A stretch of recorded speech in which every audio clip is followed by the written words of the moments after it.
Friends, welcome my YouTube channel. मैं संपत सिंह आज आपके लिए एक नया टॉपिक लेके आया हूँ। वो है कार्बन के अपरूप यानी एलोट्रोपस ऑफ कार्बन। तो इनके बारे में पढ़ेंगे हम। तो चलो शुरू करते हैं। कार्बन के अपरूप। और कार्बन के जो अपरूप है वो दो प्रकार के होते हैं। पहली बात तो ये जानेंगे अपरूप क्या है। अपरूप क्या होते हैं? तो एक ही तत्व के भिन्न भिन्न रूप जो गुण धर्मों में एक दूसरे से भिन्न होते हैं उनको अपरूप कहते हैं, और इस गुण को अपरूपता कहते हैं। एक ही तत्व के भिन्न भिन्न रूप जो एक दूसरे से पर्याप्त भिन्न होते हैं, या आप ऐसे कह सकते हो कि कार्बन के जो तत्व है, जो कार्बन जो तत्व है उनके अलग अलग रूप है, और वो रूप एक दूसरे से मैच नहीं कर रहे हैं। यानी उनके जो केमिकल जो करेक्टर है वो तो मैच कर रहे हैं, लेकिन फिजिकल करेक्टर मैच नहीं कर रहे। यानी भौतिक गुणधर्म तो होते हैं असमान और रासायनिक गुणधर्म होते हैं समान। तो ऐसे रूपों को क्या कहते हैं? अपरूप कहते हैं। तो कार्बन के अपरूप दो होते हैं। एक तो होता है क्रिस्टलीय अपरूप और एक होता है अक्रिस्टलीय अपरूप।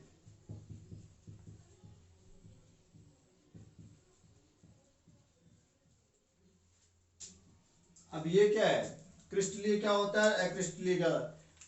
क्रिस्टलीय अपरूप में क्या होता है? यहाँ जो कार्बन परमाणु होते हैं वो एक निश्चित व्यवस्था में व्यवस्थित होकर एक निश्चित संरचना से एक निश्चित बंध का निर्माण करते हैं।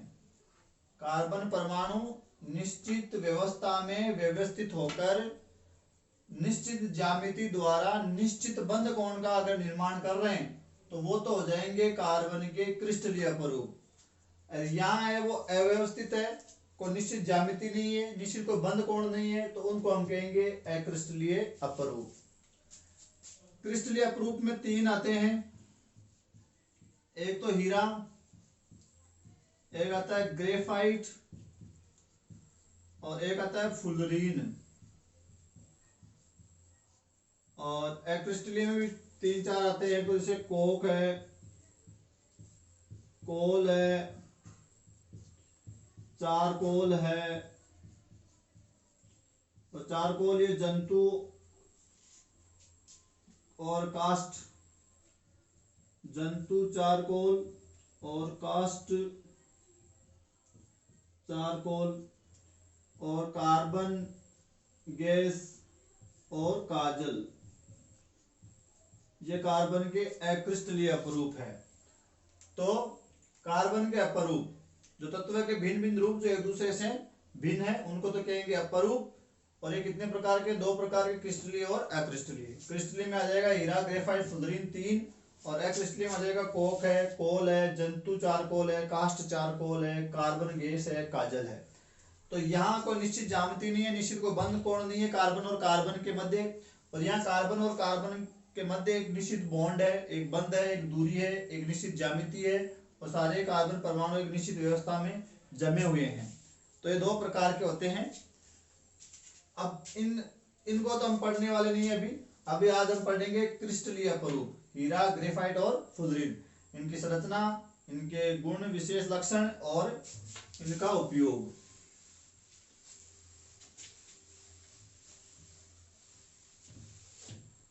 तो पहला हम ले रहे हैं हीरा, डायमंड, हीरा। तो हीरे के क्या क्या लक्षण होते हैं, उनकी क्या विशेषताएं होती है वो जानना होगा। पहले हमको विशेषताएं क्या होती है। तो देखो क्या होता है हीरे में, क्या होता है? प्रत्येक कार्बन परमाणु प्रत्येक कार्बन परमाणु चार अन्य कार्बन परमाणु से जुड़कर एक दृढ़ त्रियामी और चतुष्फलकीय संरचना का निर्माण करते हैं।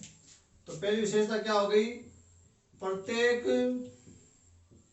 कार्बन परमाणु चार अन्य कार्बन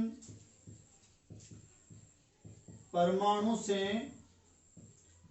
जुड़कर, आबंधित होकर या बंध बनाकर एक दृढ़ यानी मजबूत त्रिआयामी यानी 3D, 3 डायमेंशियल, त्रिआयामी और चतुष्फलकीय संरचना का निर्माण करता है, संरचना बनाता है। पहला लक्षण तो ये। दूसरा, प्रत्येक कार्बन परमाणु 4 अन्य कार्बन परमाणु से जुड़ गया है, तो कार्बन की संयोजकता होती है 4। कार्बन संयोजकता होती है 4। और ये जो बॉन्ड बना हुआ ये सहसंयोजी बॉन्ड होता है, सहसंयोजक बंध होता है। ऐसा कोई बॉन्ड दिख रहा है तो वो कौन सा होता है? सहसंयोजक बंध या सहसंयोजी बंध या सहसंयोजक बंध। तो यहाँ इसके बाहर ही जो कक्ष होता है उसमें 4 इलेक्ट्रॉन होते हैं यहाँ, और वो चारों इलेक्ट्रॉन 4 अन्य कार्बन परमाणु से जुड़ते हैं या सहसंयोजी बंध बनाते हैं, तो सारे इलेक्ट्रॉन काम आ जाते हैं। एक ही इलेक्ट्रॉन यहाँ मुक्त नहीं बचता है, इसलिए ये विद्युत और उष्मा दोनों का क्या होता है? कुचालक होता है। विद्युत व उष्मा का कुचालक होता है। क्यों होता है? क्योंकि इसमें मुक्त इलेक्ट्रॉन नहीं पाए जाते हैं, मुक्त इलेक्ट्रॉन नहीं होते हैं। क्यों नहीं होते हैं? कि 4 अन्य कार्बन परमाणु से जब जुड़ेंगे तो चारों जो बाहरी कक्ष के जो इलेक्ट्रॉन होते हैं वो काम आ जाते हैं, तो कोई इलेक्ट्रॉन बचता नहीं है। इसलिए विद्युत और उष्मा दोनों का क्या होता है? हीरा कुचालक होता है। तीसरी बात आती है कि अगर मैं हीरे को लेकर उसको ओवन में जलाऊं, ओवन में उस ताप पर अगर मैं उसको जलाऊं तो हीरा क्या होगा? कार्बन डाइऑक्साइड में चेंज हो जाएगा। यानी कहने का मतलब यह है कि यहाँ राख बिल्कुल भी नहीं बचेगी, राख नहीं बचती है। तो हीरे को ओवन में उच्च ताप पर जब जलाया जाता है तो सीरो पॉजिटिव क्या बनती है? कार्बन डाइऑक्साइड गैस बनती है, राख बनती नहीं है। इसलिए आप कह सकते हो हीरा कार्बन का अति शुद्ध रूप होता है। हीरा कार्बन का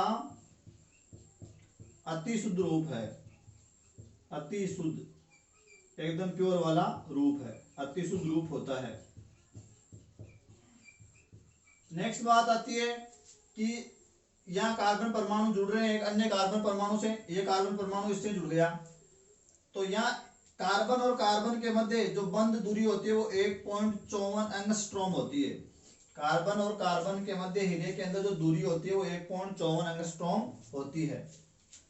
नेक्स्ट बात मैं करूं तो जो कार्बन होता है, कहीं मान लो मिट्टी में दब गया कार्बन, तो कार्बन की जो परतें होती है, जो दबी हुई है कार्बन की परतों पर क्या होता है? चट्टाने होता है, उनका दाब लगता है। कार्बन की परतों पर चट्टानों का दाब लगने से जो हीरा होता है वो क्या हो जाता है? पारदर्शी हो जाता है। हीरा क्या बन जाता है? पारदर्शी बन जाता है। तो कार्बन की परतों पर चट्टानों का दाब लगने से हीरा क्या हो जाता है? पारदर्शी हो जाता है, उसके आर पार देखा जा सकता है। और हीरे को हम प्रयोगशाला में भी संश्लेषित कर सकते हैं, बना सकते हैं। उसके लिए हमको क्या कंडीशन चाहिए? उसको उपचारित करने के लिए, उसको संश्लेषित करने के लिए, तो शुद्ध कार्बन लेकर अगर आप उसको उच्च दाब भी क्या चाहिए हमको? बहुत ज्यादा, और उच्च ताप भी बहुत ज्यादा। पर अगर आप इसको क्या करो? उपचारित करो, तो हम इसको क्या कर सकते हैं? हीरा का संश्लेषण कर सकते हैं, संश्लेषित कर सकते हैं हीरे को इस प्रकार। नेक्स्ट, हीरे से जुड़ी हुई क्या बात है? हीरा जो होता है वो नॉर्मली हमको सफेद नजर आता है। वैसे तो ये रंगहीन है, सफेद को रंग नहीं होता, लेकिन हम माने कि वह सफेद दिख रहा है तो ये शुद्ध है, इसलिए इतना प्योर दिख रहा है, मतलब रंगहीन दिख रहा है। लेकिन इसके अलावा भी ये हीरा कई रूपों में या रंग में मिलता है, जैसे काला, जैसे हरा, जैसे नीला, जैसे पीला, जैसे लाल। अब ये कलर हीरे में कहां से आ गए? ये हीरे में कुछ अशुद्धियों के कारण ऐसा रंग आ जाता है, कुछ अशुद्धियों के कारण हीरा वो कलरफुल हो जाता है। काला हीरा मोस्टली कांच को काटने में काम आता है, और हरा जो हीरा होता है वो बहुत ही दुर्लभ होता है, यानी बहुत ही कम मिलता है हरा वाला हीरा। तो ये अलग अलग ऐसे रंगों में भी मिलता है। नेक्स्ट, हीरा जो होता है वो लगभग निष्क्रिय होता है, यानी ये किसी से क्रिया नहीं करता है, ये किसी के साथ रिएक्ट नहीं करता है, किसी चीज में घुलता नहीं इतनी आसानी से, तो ये निष्क्रिय होता है। नेक्स्ट बात, इसका जो गलनांक होता है, जिस ताप पर ये गलता है, वो होता है 3843 केल्विन। तो हीरे का गलनांक होता है 3843 केल्विन ताप पर ये गलना शुरू होता है, गलनांक बहुत ज्यादा होता है। नेक्स्ट क्या बात आएगी हीरे की, कि हीरे में क्या होता है, हम क्या कह रहे हैं, सहसंयोजक बंध होते हैं जो काफी शक्तिशाली होते हैं, काफी प्रबल होते हैं, उनको तोड़ने के लिए बहुत ज्यादा ताप की जरूरत पड़ती है, इसीलिए ये इसका गलनांक ज्यादा होता है। यानी हीरे के अंदर क्या होता है, सहसंयोजक या सहसंयोजी सहसंयोजी या सहसंयोजक बंधों का त्रिविम जाल पाया जाता है। तो त्रिविम जाल पाए जाने का काफी शक्तिशाली बंध होता है, इसलिए इसको आसानी तोड़ नहीं सकते। इसलिए हीरा जो है वो प्रकृति का ज्ञात सबसे ज्यादा कठोर पदार्थ होता है। सहसंयोजक बंधों का त्रिविम जाल पाए जाने के कारण यह प्रकृति का ज्ञात खोजा गया सबसे अधिक कठोर पदार्थ होता है, बहुत ज्यादा मजबूत वाला ये होता है, दृढ़ होता है। 3D इसकी संरचना होती है और चतुष्फलकीय इसकी संरचना होती है।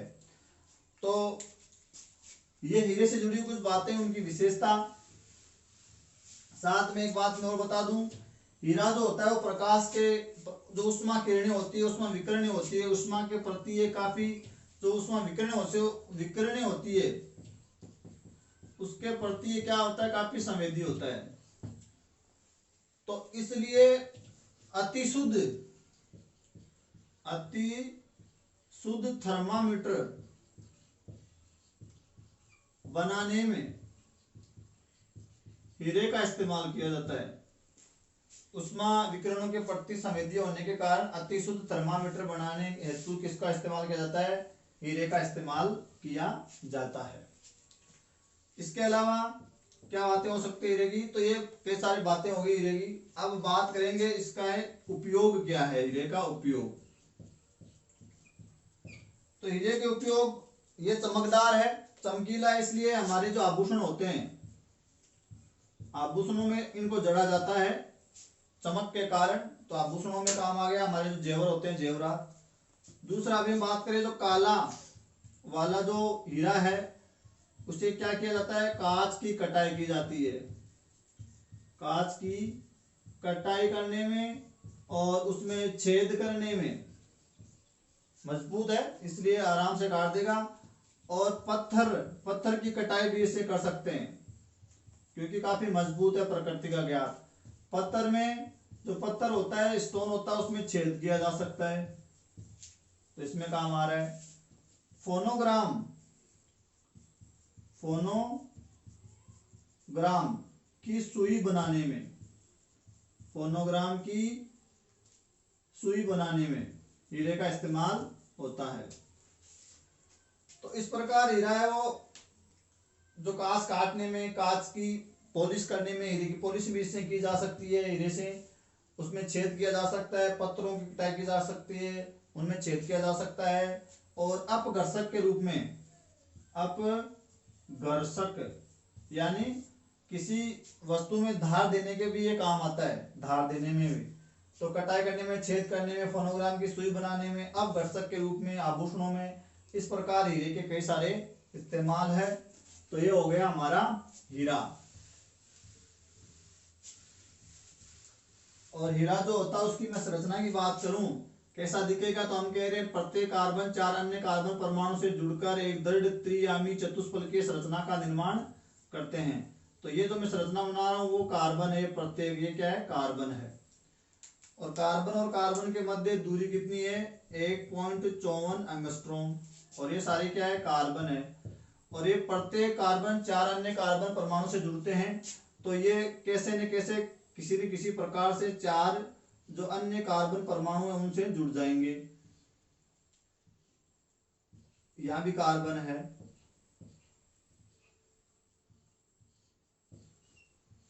यहाँ भी कार्बन है, इस प्रकार। तो ये ऐसे आपस में ऐसे बॉन्ड बना के काफी दृढ़ संरचना का निर्माण करता है।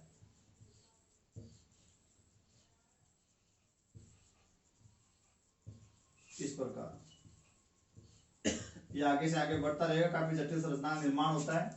तो प्रत्येक कार्बन परमाणु 4 अन्य से जुड़ जाता है। जैसे एक कार्बन परमाणु है तो ये संयोजकता पूरी करने, एक इधर जुड़ गया, दूसरा यहाँ बना लिया, तीसरा यहाँ बना लिया, चौथा बंद यहाँ बना लिया। इस प्रकार ये अपनी संयोजकता संतुष्ट कर लेता है और मुक्त इलेक्ट्रॉन रहता नहीं, इसलिए विद्युत का होता है कुचालक। तो ऐसे आप संरचना बना सकते हो हीरे की। नेक्स्ट हमारा दूसरा आता है क्रिस्टली अप्रूव, वो आता है ग्रेफाइट। ग्रेफाइट, और ग्रेफाइट जिस शब्द से बना है वो है ग्रेफो।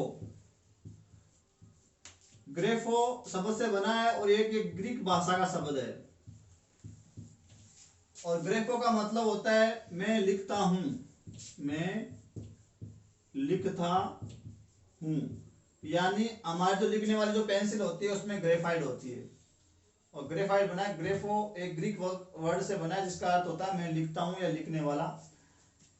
तो ये क्या है ग्रेफाइट, इसको आप काला शीशा भी कह सकते हो, काला शीशा, इसका दूसरा नाम है काला शीशा।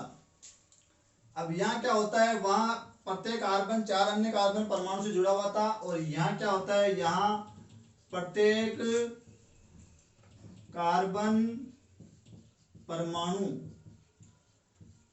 3 अन्य कार्बन परमाणु से जुड़ता है। 3 अन्य कार्बन परमाणु से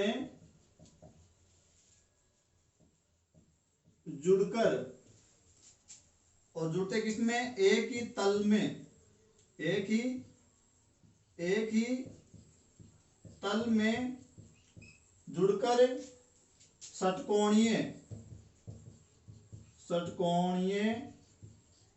वलय का निर्माण करते हैं। षटकोणीय वलय का निर्माण करते हैं। यानी यहां प्रत्येक कार्बन परमाणु 3 अन्य कार्बन परमाणु से जुड़ते हैं एक ही तल में, और क्या करते हैं, एक षटकोणीय वलय का निर्माण करते हैं। और ये जो वलय होती है षटकोणीय वलय, ये जो षटकोणीय वलय बनी वो क्या है, एक दूसरे के ऊपर सेट हो जाते हैं। जैसे ये वलय आ गई, इसके ऊपर दूसरी वलय आ गई, तीसरी आ गई, तो ये वलय, ये परत एक दूसरे के ऊपर आकर ये षटकोणीय वलय परतदार संरचना बनाते हैं। अभी हम बात कर लेंगे, डायग्राम बनाएंगे तब। तो ये षटकोणीय वलय एक दूसरे के ऊपर आकर परतदार संरचना का निर्माण करते हैं। दूसरी बात, ये जो परतदार जो संरचना बनी, तो ये संरचना जैसे मैं बनाना चाहूं उसकी संरचना, तो ये षटकोणीय वलय होगी। षटकोणीय का मतलब 6 कोने हैं यहाँ, 1 2 3 4 5 और 6। तो ये इस प्रकार जैसे मान लो संरचना है ग्रेफाइट की, 1 2 3 4 5 और 6, और ये इसी प्रकार हो गए यहाँ भी 6। तो ये होगी षटकोणीय। और कैसी होगी, वलय बन गई है, गोल घेरा बन गया है, षटकोणीय वलय। और ये जो परत है, ये परत है, और इसके नीचे दूसरी परत ऐसी कैसी और है, जैसे मैं यहाँ बनाना चाहूं तो एक परत इसके नीचे ऐसे और है, और ये वाला कार्बन इस कार्बन से मान लो से जुड़ा हुआ है नीचे वाले से, और ऊपर वाला जुड़ा हुआ है इस ऊपर वाले से। तो ये एक परत दूसरी परत पर आ गई, अटैच हो गई है, और ये एक बंध बन रहा है यहाँ, और ये काफी दुर्बल बंध होता है, प्रबल नहीं होता है। कैसा, वांडरवाल बंद होता है, वांडरवाल बंद होता है, दुर्बल। और यहाँ परत के बीच में काफी जगह होती है, यहाँ पाया जाता है मुक्त इलेक्ट्रॉन। तो बीच में जगह और मुक्त इलेक्ट्रॉन की उपस्थिति के कारण ये विद्युत का क्या होता है, चालक होता है, सुचालक होता है ग्रेफाइट। तो प्रत्येक कार्बन परमाणु 3 से जुड़ा हुआ है, तो कार्बन की संयोजकता हमने बताया कितनी होती है, 4 होती है। तो एक संयोजकता यानी इसके अंदर एक आपको द्विबंध मिलेगा, एक क्या मिलेगा, द्विबंध मिलेगा तभी जाकर उसकी संयोजकता संतुष्ट होगी कार्बन की। तो इसलिए मुक्त इलेक्ट्रॉन रह जाता है और इसी के कारण ये क्या होता है, विद्युत का चालन करता है। अधातु होते हुए विद्युत का क्या करता है, चालन करता है। तो ये क्या है, परतदार संरचना बनाता है। और ये जो परत है वो दुर्बल वांडरवाल बल बंध जो से बंधी हुई है वो काफी दुर्बल होते हैं। वो एक परत दूसरी परत पर ऐसे फिसल सकती है। बीच में वांडरवाल बंध है, मान लो ये वाला दुर्बल है और एक परत दूसरी परत ऐसे मूव कर सकती है। इसलिए इसका इस्तेमाल होता है शुष्क संनेहक में। शुष्क संनेहक जो ड्राई जो लुब्रिकेंट होता है वो बनाने में काम आता है। जो उच्च ताप पर जो मशीनें चलती है उसमें इसका जो शुष्क संनेहक के रूप में इसका इस्तेमाल किया जाता है। नेक्स्ट इसकी बात करूं ग्रेफाइट की, तो ये क्या है, काला धूसर रंग का होता है। काला धूसर रंग का और कैसा होता है, चमकीला और कैसा होता है, मुलायम और कैसा होता है, फिसलनदार। तो जो ग्रेफाइट होता है वो काला धूसर रंग का, चमकीला, मुलायम और फिसलनदार पदार्थ होता है आपका ग्रेफाइट। नेक्स्ट ये क्या है, विद्युत का चालन कर रहा है। प्रत्येक कार्बन 3 कार्बन परमाणु से जुड़ा हुआ है और एक परत दूसरी परत के ऊपर ऐसे सेट हो रखी है और षटकोणीय बल्लेदार संरचना बनती है। वो एक दूसरे के ऊपर से परतदार संरचना बना लेते हैं और दोनों के बीच जो बंध होता है वो वांडरवाल दुर्बल बंध होता है और वहां मुक्त इलेक्ट्रॉन पाए जाते हैं। और यह कार्बन और कार्बन के लिए बंध जो दूरी होती है वो 1.41 एंगस्ट्रॉम होती है। हीरे में 1.54 होती है और यहाँ होती है 1.41 एंगस्ट्रॉम। तो ये हो गई इसकी कुछ विशेषताएं ग्रेफाइट की। अब मैं संरचना की बात करूं तो संरचना चलो यहां बना लेते हैं। ये हो गई षटकोणीय वल्ले। यहां प्रत्येक जगह कार्बन है यहाँ, और यहां भी पीछे एक षटकोण बनाता हूं, षटकोणीय वल्ले। दूसरी हो गई ये वाली और तीसरी हो गई ये वाली। तो ये हो गई एक परत। ऐसी की ऐसी एक परत नीचे है यहां।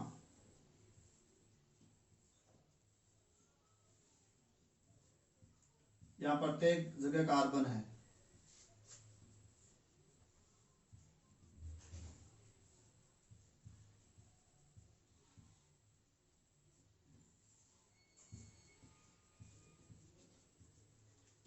अब ये जो आगे वाला जो कार्बन है उसके साथ दुर्बल वांडरवाल बंध से बंधा ऊपर वाला इस ऊपर वाले के साथ, और ये नीचे वाला इस नीचे वाले के साथ। इसी प्रकार ये जो है वो इसके साथ, ये बीच वाला इस बीच वाले के साथ, और नीचे वाला नीचे वाले के साथ, और ये वाला इसके साथ, और ये ऊपर वाला हो गया ऊपर वाले के साथ इस प्रकार। तो ये दुर्बल वांडरवाल बंध इस प्रकार बंधे हुए हैं। ऊपर वाला ऊपर वाले से, नीचे वाला नीचे वाले से, और ये नीचे वाला इस नीचे वाले से, और ये ऊपर वाला इस ऊपर वाले से। तो यहाँ एक परत दूसरी परत पर दुर्बल वांडरवाल बंध से बंधी हुई है और ये षटकोणीय वल्ले है और ये परतदार संरचना बनाती है। यहाँ पाए जा रहे मुक्त इलेक्ट्रॉन, इसलिए ये एक दूसरे फिसल सकती है। इसलिए इसका इस्तेमाल होता है शुष्क संनेहक बनाने में। तो ये होती है ग्रेफाइट की संरचना। अब बात आती है इसके इस्तेमाल क्या है, क्या उपयोग है। तो एक तो उपयोग हो गया हमारी लिखने वाली पेंसिल में, लिखने वाली पेंसिल में। दूसरा होता है इसका इस्तेमाल घड़ी की कमानी बनाने में। तीसरा इसका इस्तेमाल होता है इलेक्ट्रोड बनाने में, इलेक्ट्रोड बनाने में। जो बड़ी बड़ी जो भट्टियां होती है उन भट्टियों में जो इलेक्ट्रोड होते हैं वो बनाने में। नेक्स्ट हो गया लोहे के पॉलिश करने में। और जो इंपॉर्टेंट है वो है परमाणु भट्टी में मंदक के रूप में, परमाणु भट्टी में मंदक के रूप में। तो ये हो गए ग्रेफाइट के कुछ उपयोग। लिखने वाली पेंसिल में है, घड़ी की कमानी बनाने में, इलेक्ट्रोड बनाने में, भट्टियों में, और लोहे के पॉलिश करने में, और सबसे इंपॉर्टेंट परमाणु भट्टी में मंदक के रूप में इसको इस्तेमाल किया जाता है। तो ये हो गए ग्रेफाइट के कुछ उपयोग। और लास्ट हमारा तीसरा क्रिस्टली अप्रूव बचता है, वो होता है हमारा फुलरीन। फुलरीन अब ये क्या है? फुलरीन जो होते हैं इसमें बहुत ज्यादा कार्बन होते हैं, कार्बन की मात्रा आपको बहुत ज्यादा मिलेगी। और फुलरीन की जो संरचना होती है वो वॉलीबॉल की तरह होती है,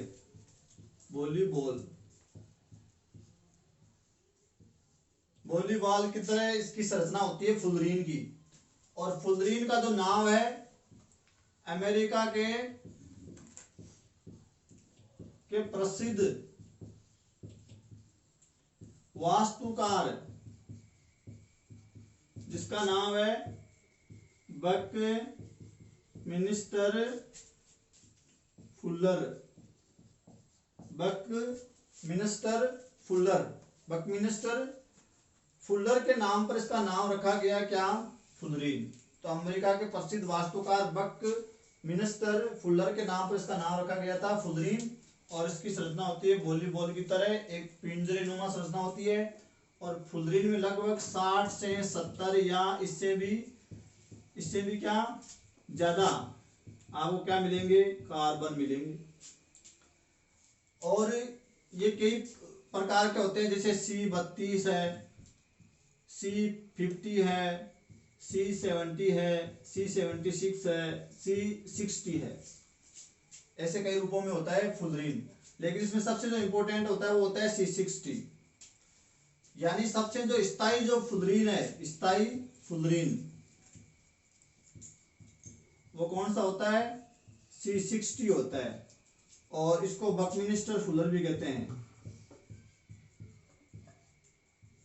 फुलरीन भी कहते हैं, या इसको एक नाम और दिया गया C60 को, बक्की बॉल भी कहते हैं। इसकी आकृति सॉकर बॉल की तरह होती है, सॉकर बॉल की तरह पिंजरेनुमा होती है। सबसे स्थायी फुलरीन होता है C60। और इसके अंदर जो है वो 32 फलक होते हैं। C60 में कितने फलक होते हैं? 32 फलक होते हैं। इन 32 फलकों में से जो 20 फलक होते हैं वो तो होते हैं षटकोणीय,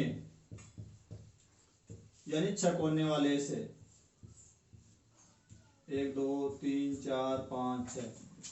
और पीछे बच गए कितने? 12 फलक। और 12 फलक होते हैं पंचकोणीय, यानी 5 कोनों वाले। 1 2 3 4 और 5। इस प्रकार ये 12 फलक तो ये और 20 फलक ये दोनों मिलकर क्या बनाते हैं? एक बॉल का निर्माण करते हैं, इसे बक्की बॉल कहते हैं। सबसे स्थायी फुलरीन है C60। और रूप है इसके C32, C50, C70 और C76। और इसको आप बकमिनिस्टर फुलरीन या बक्की बॉल या सॉकर बॉल कुछ भी कह सकते हो। तो ये हो गया आपका फुलरीन। और अब इसकी संरचना में बनाना चाहूँ तो जैसे C60 की संरचना बना रहा हूं मैं, ये है हमारा वो पंचकोणीय संरचना। ये पहला फलक हो गया, जैसे कैसा है? पंचकोणीय, 1 2 3 4 और 5। और इसी के अंदर हम दूसरा पंचकोणीय फलक बना लेते हैं उल्टा। 1 2 3 4 और 5, ये पंचकोणीय फलक हो गए। ऐसे कितने? 12 फलक है। और षटकोणीय है 20 फलक। अब यहाँ आप इसका डायग्राम सेट कर सकते हो। जैसे ये हो गया यहाँ एक षटकोणीय फलक, 1 2 3 4 5 और 6। इसी प्रकार यहाँ भी आप एक षटकोणीय सेट कर सकते हो इस प्रकार, 1 2 3 4 5 6। इसी प्रकार यहाँ भी 1 2 3 4 5 और 6। इसी प्रकार यहाँ भी ये हो गया षटकोणीय। इसी प्रकार यहाँ भी ये हो गया षटकोणीय। अब जो बाहर बच गया इसको भी आप सेट कर सकते हो। ये हो गया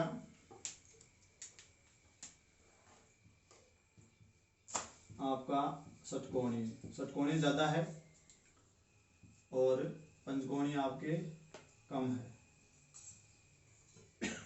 ये षटकोणी हो गया, ये षटकोणी हो गया यहाँ,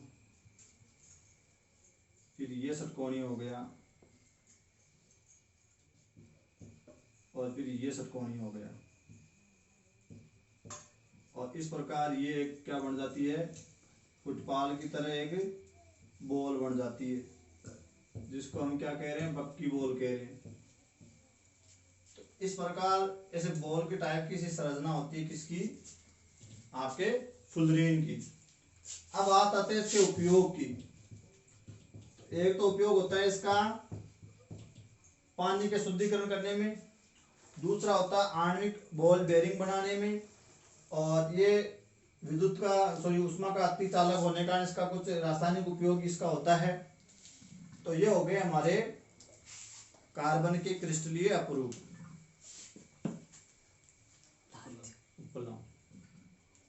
तो इसके उपयोग हो गए प्राकृतिक गैस का शुद्धिकरण करने में और आणविक बॉल बेरिंग बनाने में और अतिचालक होने का कुछ अन्य उपयोग हो गए। और साथ में एक बार बता दूं मैं आपको, जो हीरा होता है वो कार्बन का sp3 संकरण पाया जाता है, और ग्रेफाइट और फुलरीन इन दोनों में कार्बन का sp2 संकरण पाया जाता है।